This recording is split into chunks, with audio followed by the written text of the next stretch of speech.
This episode is brought to you by My TC Community, a private membership for the ambitious real estate professional that needs a safe space to learn, grow, and build their confidence to design and live out their dream life. Visit mytccommunity.com to join today.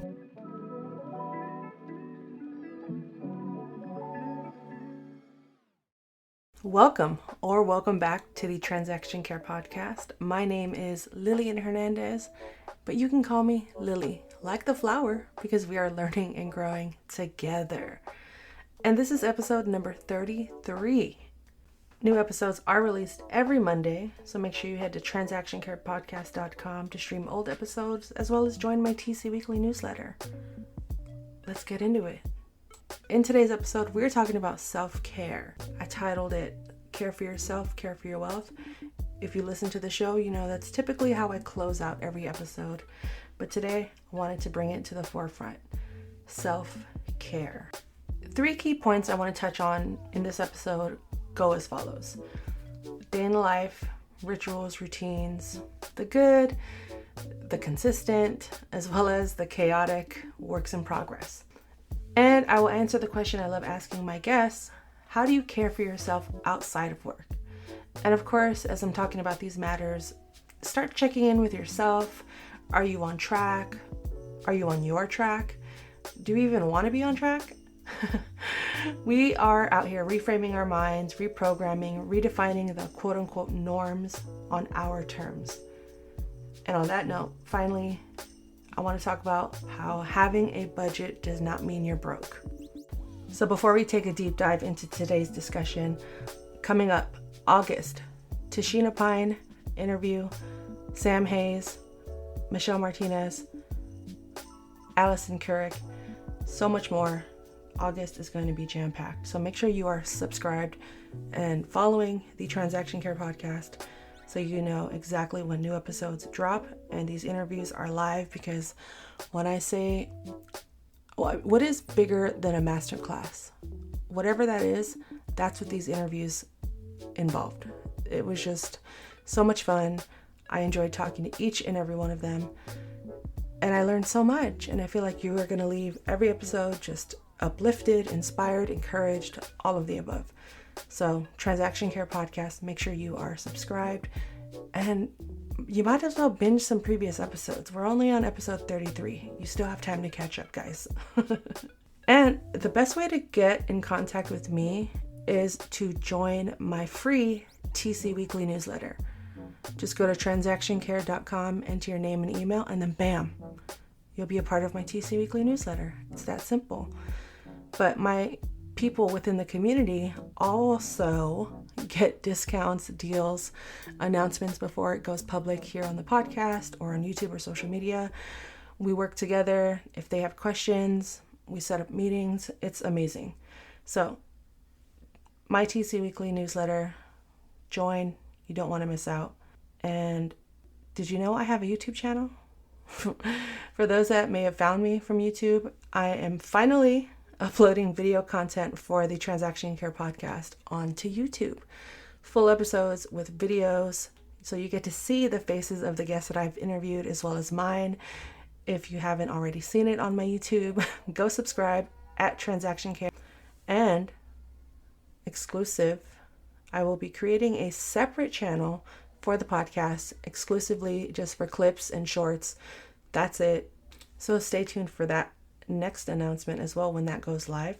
My TC community is live, and I will be releasing my TC launch program soon. You have to be either a part of my TC Weekly newsletter or already a paid member in my TC community to know exactly when that is dropping, because I'm going to be giving you the keys, I'm going to be giving you blueprints, and providing you with the 2 decades worth of experience that I have that has allowed me to press forward in this industry and maintain, whether it was the busy season, the slow season. It's all about staying ready so you don't have to get ready. So make sure you head to mytccommunity.com. And the platform also includes monthly calendar access to book one-on-one sessions with me directly. There's nowhere else you can book time with me at this point, only through my TC community. So whether you just want one-on-one training or you want step-by-step courses or trainings. It's all there for you to access 24/7. I mean, full transparency, you can't access me directly 24/7, but like I said, you will see my calendar within the platform. So let's talk about it, people. Self-care. What does that look like for you? Let me know. Send me a DM, comment. Also, leave a rating for the show. I would truly appreciate that. But self-care, let's talk about it. It can be a very broad topic because there can be different subcategories within this topic. For me, I'm going to talk about mostly what my day in the life consists of, how I'm caring for myself outside of the big projects like business and work and, things of that nature. And money. Let's talk about it because money is, whether we want to admit it or not, it's important. We need it. It can get the best of us. It could be the best of us. Wherever you stand with money and your relationship with it, let's talk about it. Because I'm reading this amazing book, I Will Teach You How to Be Rich. And this is no ad. I'm not promoting it. I'm not forcing you to read it. But I'm also not saying you shouldn't read it. Especially if you are in a place in your life where you just need to get back to the fundamentals. But we'll get into that later. I want to talk about day in life, my rituals, my routines, the good and consistent, the chaotic works in progress. So how do I start my day? So I have my non-negotiables that no matter what time I wake up throughout the day, I have to do these before I do anything. Otherwise, I've noticed the days that I've skipped all of this, I am just not myself. I feel imbalanced, and what that entails for me. And I've adjusted this to my needs and my lifestyle over the years. But basically, I always wake up with gratitude. I thank God for a new day, for the opportunity. I think starting your day off with gratitude is one of the best ways you could start the day, because if you know the rest of your day or week or month is going to be overwhelming or chaotic and you feel like things are out of control, take time each day, whether it's 10 seconds, 10 minutes, an hour, to start just listing all the things you're grateful for. Grateful for your voice, grateful for each breath, every time you blink, every sound that you hear, for the blankets that are covering you. It could be just down to the simplest things, to the hair on top of your head. Just, if you're struggling out there, I have found that just being grateful every single morning helps me to just start my day on a stronger foundation versus just jumping out of bed and going to do things that are, other people are telling me to do, or that is going to distract me from who I am and what the things I need to process and feel. So after I kind of wake up, get the crust out of my eyes and freshen up, I lead with gratitude. I try not to touch my phone, but in the event that I do reach for my phone, I'm not getting on social media. I'm not checking my bank accounts quite yet, but I am looking for the apps that give me guidance or just provide me some ease into my day. And for me, I like to just read the Bible verse of the day.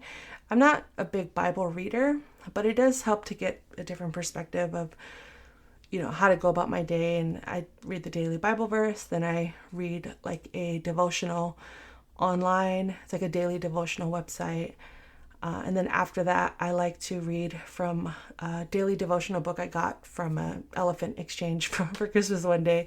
I knew no one else wanted it, so I just kind of bit the bullet and was like, okay, I'll take it so other people can have quote unquote fun gifts. But in actuality, there are no mistakes. It was meant for me, and I'm glad I grabbed it as a gift. But I like to do all of that, honestly, before I even look at an email, before I leave my house, and then after I kind of do that to set the tone, I then go into journaling, reading, meditation.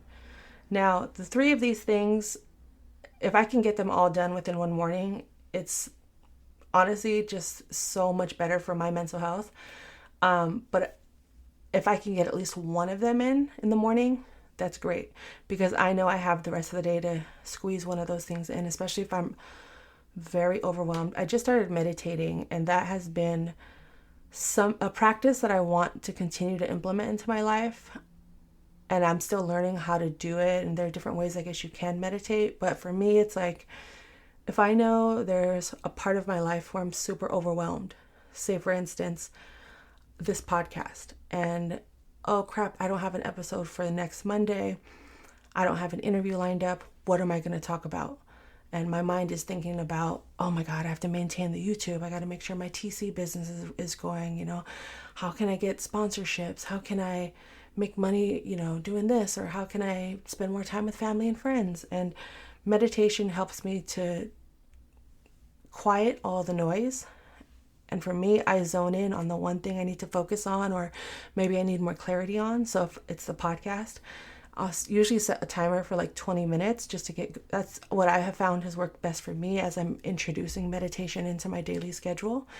But I'll sit down. It usually takes me about 5 minutes for my mind to truly just sink in and relax and turn off all that noise. And then once I zone in on, okay, podcast, then I listen to the thoughts that are coming in. I listen to how my body is reacting. I listen to the emotions and the feelings that are arising, whatever the case, whatever experience I'm having in that moment. And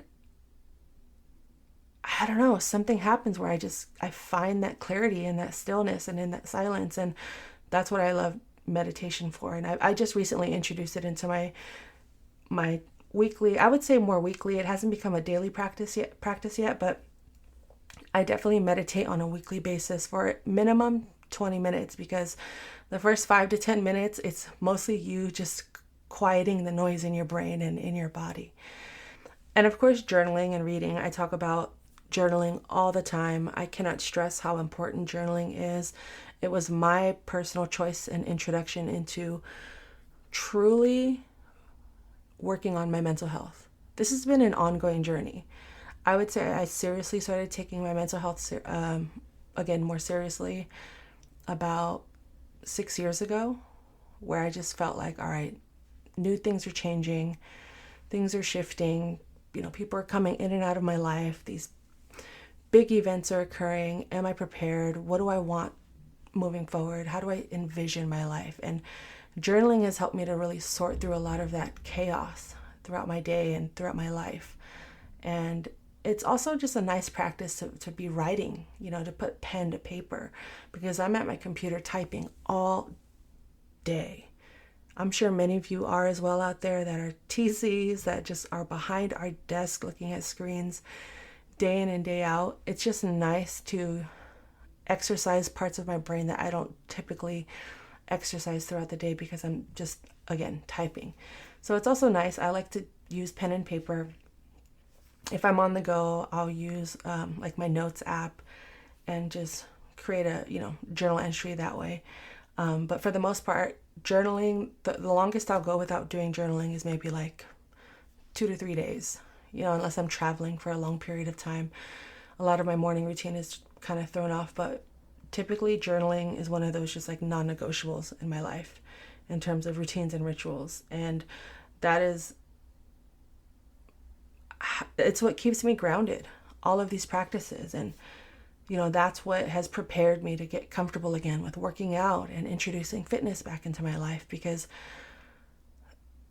a year or 2 ago, I was definitely like 30, 40 pounds heavier than I am today. And it's not so much about the pounds, but it's just the lifestyle I was living didn't align with the vision and the goals that I had.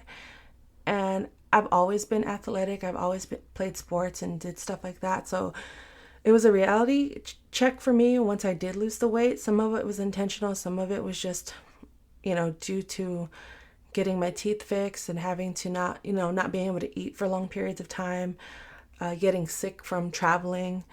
That kind of helped me to lose the weight. But it was like, once I realized like, oh, yeah, I need to maintain this. Something in my mind shifted, and I think that was it was a result of having done all of the work, the emotional and mental work behind the scenes with prayer, reading, journaling, meditation. I found a new space for me to accept fitness as something fun. I like to call it playing outside, because I don't have a gym membership. As much as I love lifting weights and doing squats, it gets boring. It really does. So I had to create ways that I can be active and still have fun. So I'll walk to the gym. There's a gym in my neighborhood. I don't go to it, but it forces me to get my steps in. So I'll walk to like the neighborhood gym, and then I'll walk back home. I get fresh air, I get my steps in, get my cardio, I get some clarity, or I can just listen to my favorite songs for at least 30 minutes out of the day.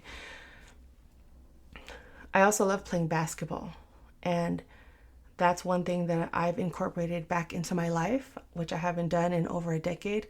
I'll take my basketball, go to the court, and just shoot around, have fun, make silly videos. It's really a good time. So when I talk about designing your dream life, not everything is attached to a paycheck.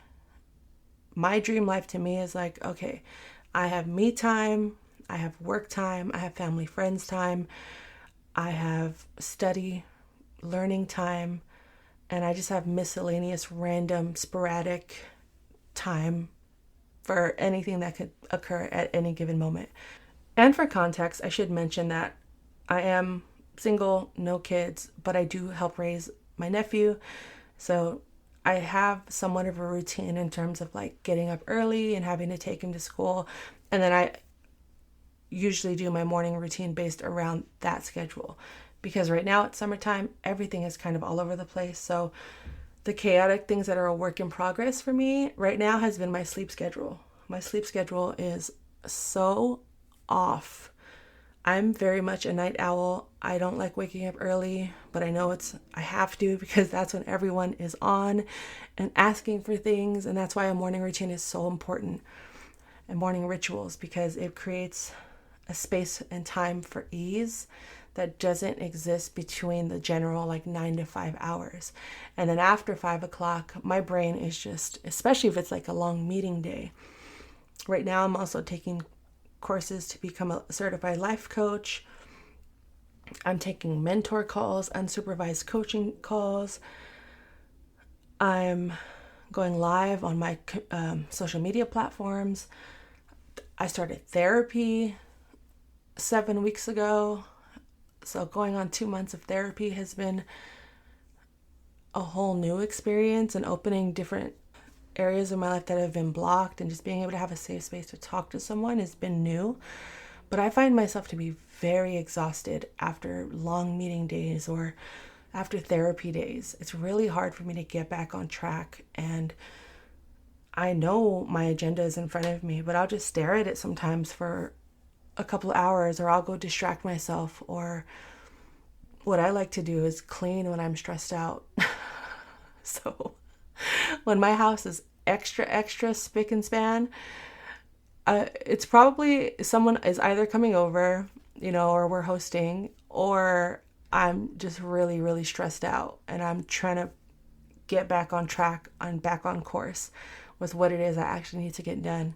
And again, that's something I learned through therapy. So definitely another thing I like to incorporate into my day in life is coaching and therapy that coincide with the journaling and all the mental health and reading aspects of my life. But having worked with a coach and a therapist at the same time has been so impactful in the best ways possible.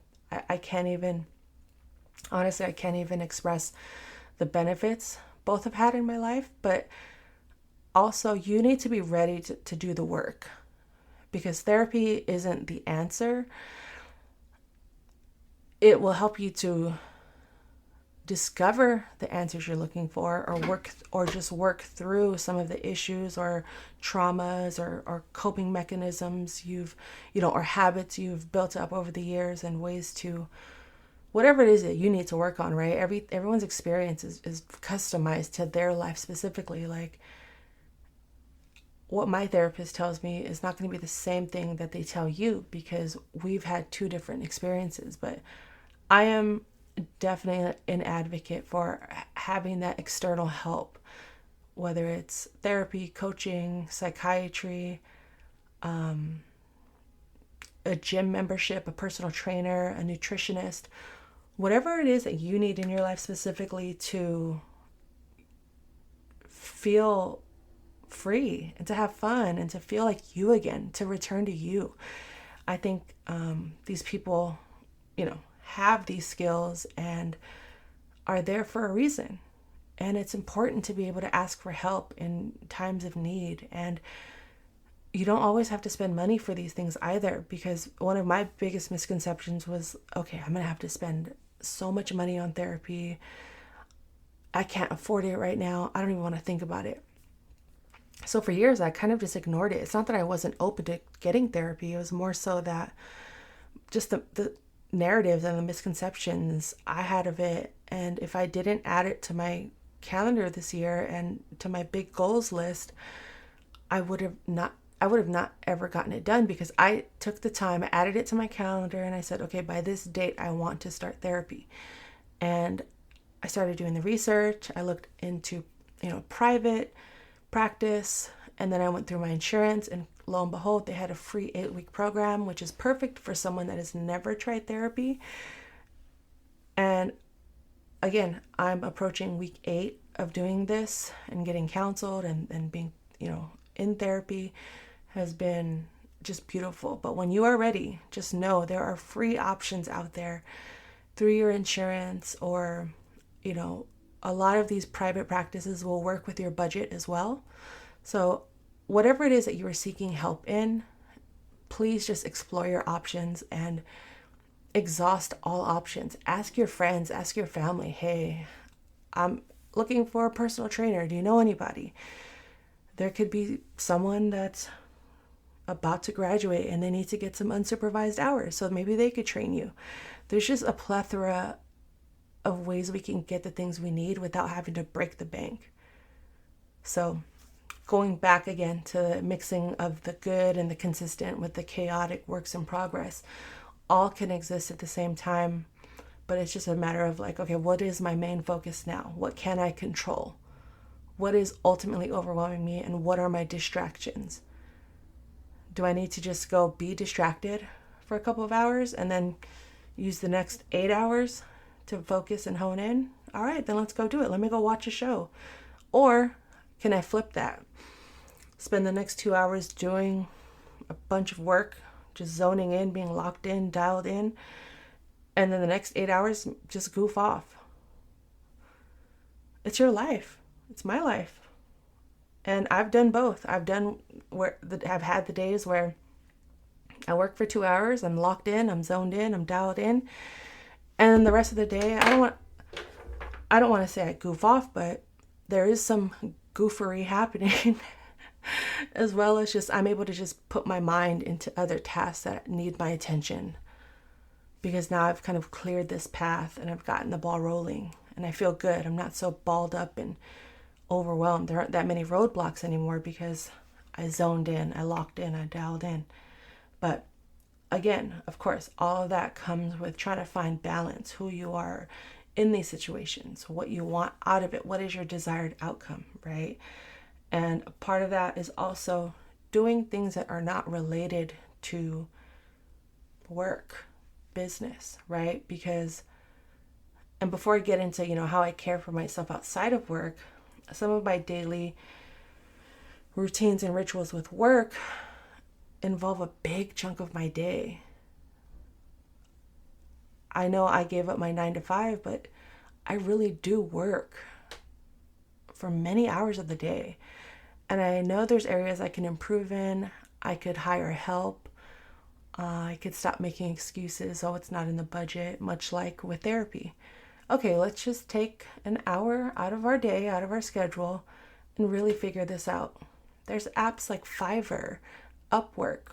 I could probably put out a Facebook post in the groups or on my feed and just ask for help. I used to be afraid to ask for help. Even with family and friends, people that I love and super close with. It took a lot for me to just admit I was in need. And I couldn't believe how long I'd gone with that mentality, right? So, with that said, actually, I'm going to put this out there. I think I'm going to need help with my podcast pretty soon. Either in the social media posting or editing. I know these are two completely different jobs, but who knows? You never know who's listening and who's willing to help me in this journey. So reach out if that is you or if you know somebody. Let's talk. I need help. I need help in a lot of areas, but for the most part, I'm doing well and I'm maintaining, and I'm just becoming more aware of where I am forcing things or where I'm holding on too tight to the outcome and not being as agile or flexible in the way God and the universe operates, right? So my work days can be all over the place, but I like to time block. I think time blocking has been a good guide for me, especially because I have so many different quote unquote tabs open at once. But the biggest lesson I have learned is that you can do everything, you just can't do everything all at once. And focusing on one project has been the most successful strategy of them all. And even though I have all these ongoing, businesses or ventures that I'm, giving a try, nothing's actually going to get done if I'm doing the podcast and then typing out a post for my TC community while also auditing a file while I'm recording this. No, I'm sitting here with my outline in front of me, this mic and GarageBand open. That's it. I'm not focused on anyone else. My phone is on silent. So for the next hour or two, it's just me and this podcast. That's it. I'm not distracted. I'm not trying to multitask, because that's how things can start to fall through the cracks. And I've noticed that, all right, well, if I can split my day up, what is the one or two things that needs to happen every single day? Let's just create a time block for that so I don't get blindsided when I have to do a task for it, or I get upset or resent the fact that I have to stop the momentum that I've built up with, say, the podcast. Now I have to be pulled away to go audit a file. I'm already prepared because it was there on my calendar. I anticipated it. So even if it doesn't happen, that just means I get, 2 hours back in my day to do other things or to go outside and gallivant.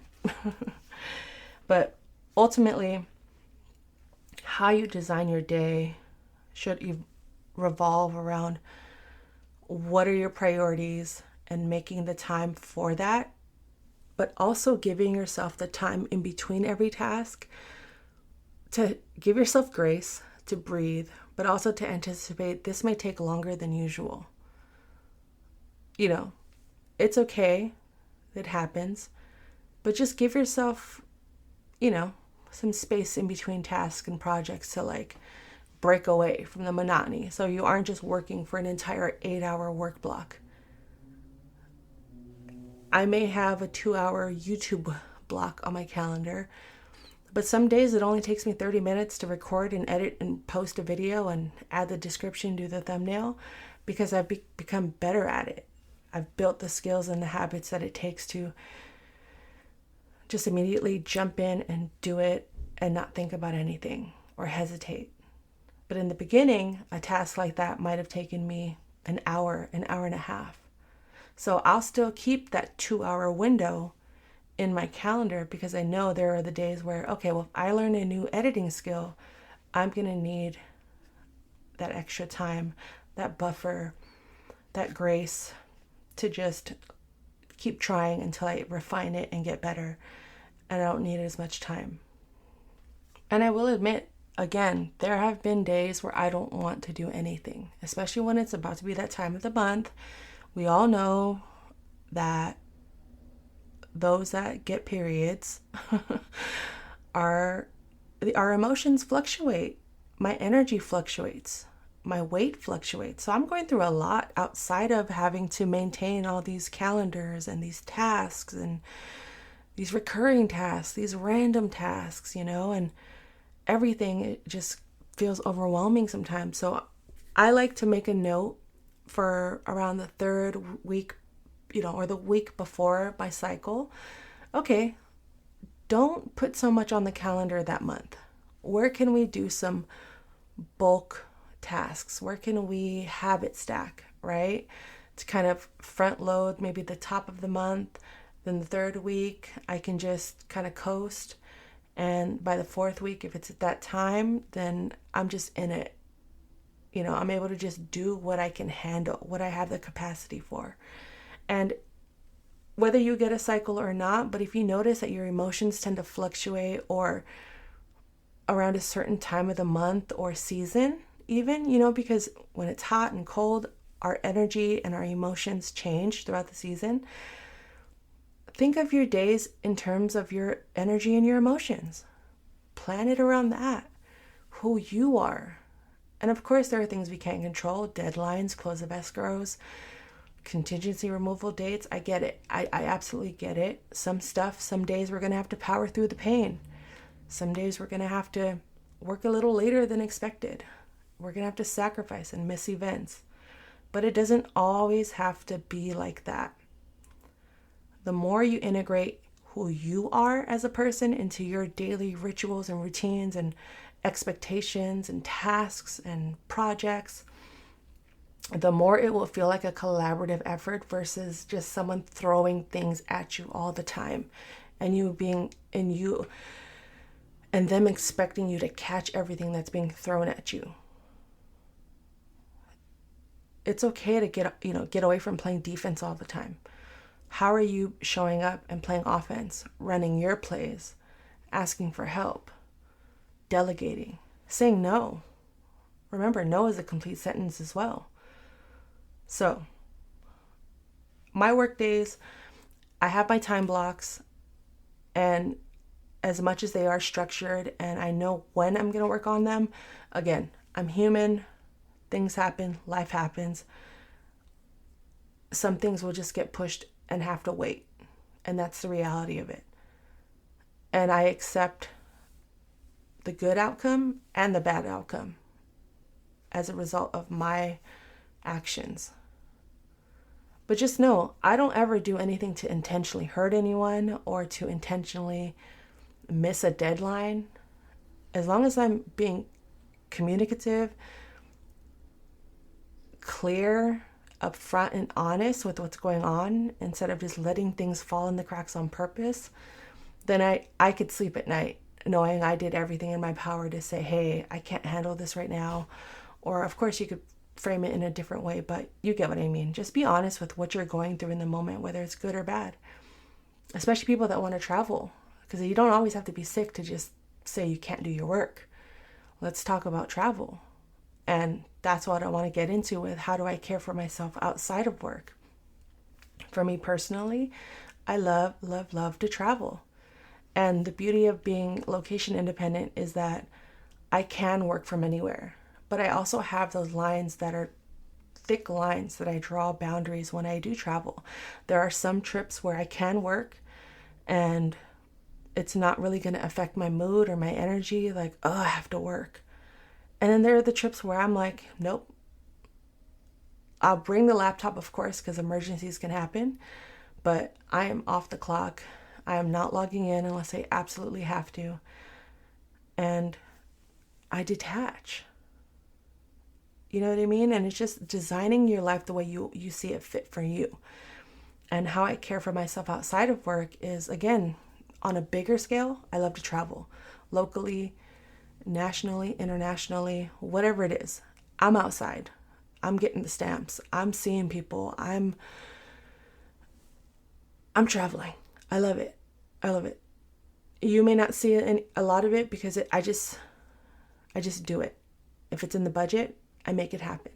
You know, again, I am very fortunate. I have people that work in the travel industry, that work in the hotel industry, and I've been able to just take advantage of those opportunities, you know, to all of our benefit.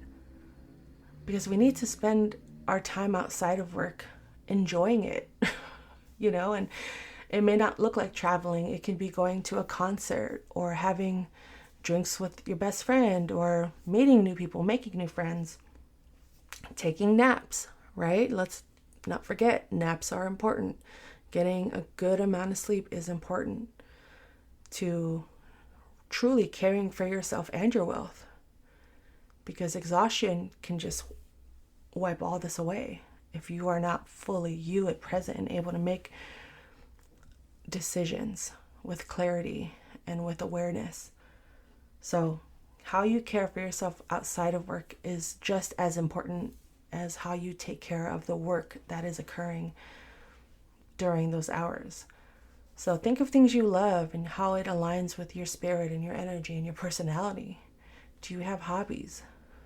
Do you like watching old music videos on YouTube, right? I love watching old interviews from back in the day. I love watching vlogs. When I'm not traveling, I'm watching other people travel on YouTube. Like, for real. Because then I can get a different perspective of the world without even having to leave my home. And then that inspires something in me to want to go visit that place. Or if I know someone going to that place, I can say, hey, go watch this video. So-and-so went to go visit them and this is what they did. So it's like, whatever you enjoy, take the time outside of work to experience those joys just as frequently as you do the work. It will make a difference in the quality of your life. Always keep that in mind. It's just how I care for myself outside of work is rooted in the quality, not the quantity. I could spend 5 minutes with my niece and be charged and my cup is full, overflowing for a week. Of course, I'd love more time, but I'm just saying, it's like those 5 minutes alone impact me because there's just so much love and joy involved in that experience that I just needed that 5 minutes with her and I'm good. Or maybe I need that 5 days of a vacation. You have the power to design how you want to care for yourself outside of work and to do it. And it doesn't have to look the same every single week or every single day. It could be quarterly. It could be monthly. But as long as you are intentional about how you're caring for yourself outside of work, I feel like your confidence will be, improved. How you look at yourself, your goals will more likely be accomplished. You'll feel more inclined to take risks. I mean, there's just a lot of benefits of actually taking time to care for yourself outside of work. And there are, again, use up the free options and the paid options, whatever works best for you. Because this goes into my next topic, which is a budget does not mean you're broke. So I realized this maybe a year ago. So I embrace budgets. I love them. I think they're great. But I realized recently how the word budget holds so much power over many of us. And oftentimes the definition or the interpretation of what a budget is could be misconstrued as this person is quote unquote broke. I don't even like using the word broke, but just for lack of better terms right now, a budget does not mean you're broke. So let's explore that a little bit deeper. So I'm reading I Will Teach You How to Be Rich, and I finished reading The Psychology of Money. I read the audiobook in one day, and they talk about money stories, the stories we grew up with, that we were told, that were programmed into our brains, that we tend to live by, and we don't ever question it. We don't ever change our course because that's what we learned. We often don't realize how much power we have, and especially when it comes to money. Of course, I can't speak for everyone's situation, but I have been through my down times with money where I just wonder, oh my God, how am I going to pay for anything? How am I going to survive? Like, I've maxed out all my credit cards. I'm in debt.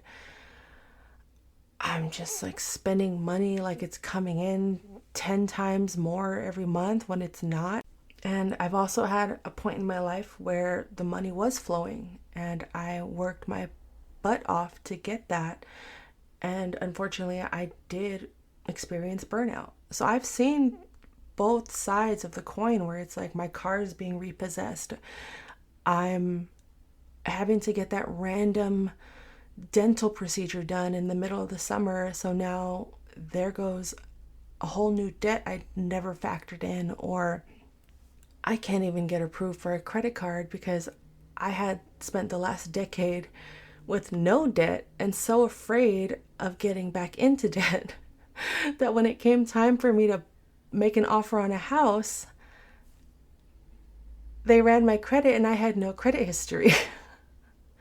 Mind you, I work in real estate. I know how all of this works, but this last minute home came on the market that I was interested in. It was a below market rates home here in San Francisco. And I was like, I'm going to go for it. Let's do it. Let's get the ball rolling. And found a great lender that was available to work with me at the last minute. And he was very kind, especially when it came to telling me what happened.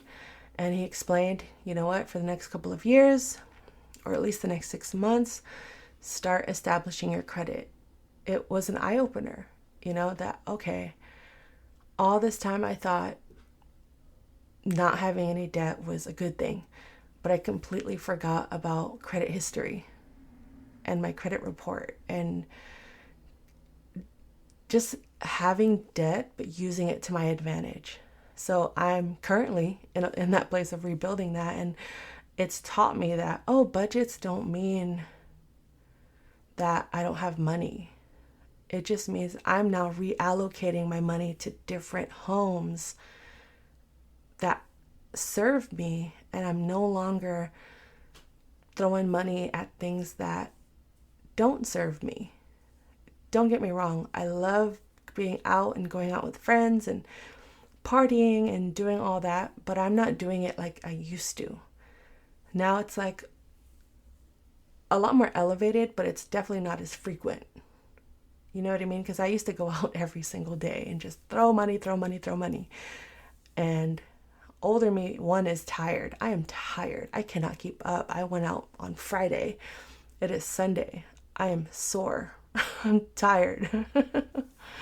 But what I'm getting at is the reality of having a budget, whether you are a young kid, a teen, an adult, budgets are important. It's important to know your numbers and to know where everything is going and where everything is, what are you paying for? I canceled so many subscriptions. I canceled so many web virus protections that were being charged to different email accounts that I didn't even know about until they hit my accounts. And I realized, okay, I need a budget, one, to keep track of my money and where things are going, what's coming in, what's going out. I need a budget to keep me on track towards my big dreams, my big goals, right? My dream life. Because if I don't, that's when I'll start to, veer off and get distracted and say, oh, let's go eat dinner, out for dinner every week, every day of the week. Instead of it being a treat and me feeding the account that's going towards home buying or a new wardrobe or just being a rich auntie, right? And it's through budgeting that I realized it's okay to face the reality of your money. It's okay. As scary as it is, it actually empowers you to know where your numbers are and to know what the psychology of money, how it's impacting you. What are those money stories you're still holding on to? Oh, I can't afford this thing 9 months from now. Oh, I don't want to go to dinner with friends this week because it's just not in the budget. Yes, I hear that. But I also got a random check from Wells Fargo, I canceled my Wells Fargo accounts, 2 years ago. And I got a random check from them in the mail right before I was going out to dinner with my friends for $46. And I thought about canceling just because I was like, I don't know if this is in the budget right now, but I do want to have fun. And I do have fun money in my budget. So let's just do it, right? And then boom, that $46 just shows up in my account. What? So I do believe in the power of manifestation, willing things into your life and creating the energy and the space for these new blessings. And I definitely do not want to block my blessings. So having that abundance mindset is one thing, right? But it does require some work on your end, because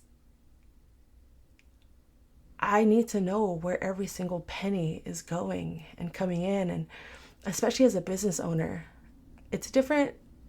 It's good to have these habits whether you have a 9-to-5 or a business, but especially if you are a business owner, keeping track of your numbers day in and day out, month to month, especially in a market that is so volatile. I needed to build the habits of having a budget and being comfortable with a budget and saying that I have a budget, or something is or is not in the budget. Because having those bigger dreams and those bigger goals empowers me to say no to something that maybe isn't as important right now or isn't as fun for me right now.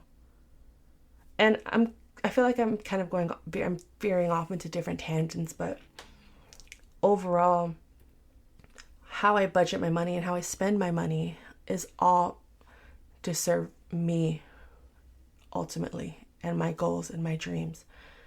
And that can include also just how you give back to other people, how you want to help other people. But if you're someone that struggles with budgeting or maintaining your money or earning more income, it's important to tap into, who you are and in relation to certain words that you hear. You don't even have to call it a budget. You could name it something else. Have fun with it. Have fun with your relationship and how you're rebuilding that relationship with money. It doesn't have to be serious. You don't have to follow any one person's guideline or rules, but just make sure you are taking the time out to understand, oh, this is how I got here. I no longer want to stay here. How can I get out of it? There's a snowball method. There's the avalanche method. What does your rich life look like? It could mean you just want to spend more time with family, or you want to travel the world. Get specific. Again, I'm going to reference the I Will Teach You How to Be Rich book.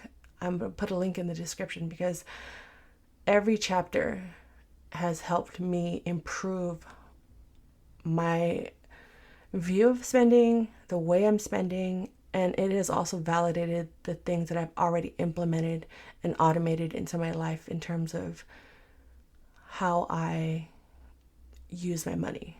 But I don't know. I just wanted to challenge the narrative of what a budget is and what it has its benefits, but it's not a scary thing. It just takes patience and commitment to see the light at the end of the tunnel. I've been there. I've been on both sides. There's always a way out. And if you do have any questions or you want to work through some of this, message me. I created an email for the show now, so you can contact at transactioncarepodcast.com. Or if you're ready and you're committed to learning and growing in a safe space, you can also go to mytccommunity.com. Again, one-on-one coaching, if that's what you need, or consultations, it's there, it's available to you. There's also going to be lessons and exercises, live Q&As available within the platform. But regardless of where you go after this episode, again, thank you for listening. If you have listened this far into it, just know that you have the power to care for yourself and care for your wealth. I mean that. I don't say this just to sound clever or to have a fun slogan. When I created that slogan, I was like, it needs to hit. It needs to resonate. When I say it out loud, I need people to go, ooh, and then start to think about their own self-care and their own wealth and how they can improve and, or just do a quick audit. We don't always have to be improving every 5 minutes. The same way compound interest works, it's like compounding confidence, compounding courage, compounding action. It's like those small steps lead to bigger changes. And I believe that because I've done it. I've seen it work. I've seen it happen. And in those days where I'm overwhelmed, I slow down because stillness really is the move. It really is. Shout out to the Dirty Projectors for that song. And I definitely want to get that tatted on my arm still one of these days when it's in the budget. But right now, a frivolous tattoo is just not aligning with my goals. And it wouldn't be frivolous. It's intentional. I've been wanting it for years, but it's just not something that sits well with my spirit, knowing that I'm currently in transition with my career, restructuring my business, what business means to me going into the second part of this decade. You know, as I work towards reaching a decade in business, I'm reprogramming, redefining, challenging the old narratives and my old money stories, and working towards always being a better version of myself and giving myself grace always. So we discussed a lot in this episode. And again, I thank you for listening. If you haven't already, make sure you're following the podcast. New episodes drop every week. If you have any questions regarding anything I talked about, if you want me to elaborate on something I talked about, I definitely will and can. If you want to work with me one-on-one, visit mytccommunity.com to learn more and to join today. No pressure, of course. I'm creating all of these things, whether it's free or paid. I just want you all to have the information. I know I'm going to survive one way or another financially. I really do believe in that. And the days that I do get stressed out, I have to remind myself and go back to my daily routine, my rituals, prayer, gratitude, celebrating my wins, working out, having fun. And then I'm reminded, okay, everything's going to be okay. Everything's going to be good. Let's keep going. Let's keep moving forward. Do the work. It's like you build it, they will come. Again, another quote, but I live by these things, and I appreciate each and every one of you for listening. New episodes are released every Monday. Visit transactioncarepodcast.com to know exactly when new episodes drop and to stream old episodes as well. Again, I created an email for the show, contact@transactioncarepodcast.com. If you want to inquire about being on the show, sponsoring an episode, or maybe the newsletter, my YouTube, social media, collaborations, partnerships, whatever the case, contact@transactioncarepodcast.com. All the information will be in the description below. And stay tuned. More interviews, more information, more teaching, more learning, more abundance. It's all here.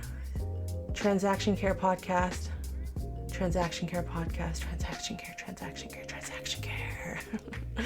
Thank you all for listening. This has been another episode of the Transaction Care Podcast. My name is Lillian Hernandez, but you can call me Lily, like the flower, because we are learning and growing together.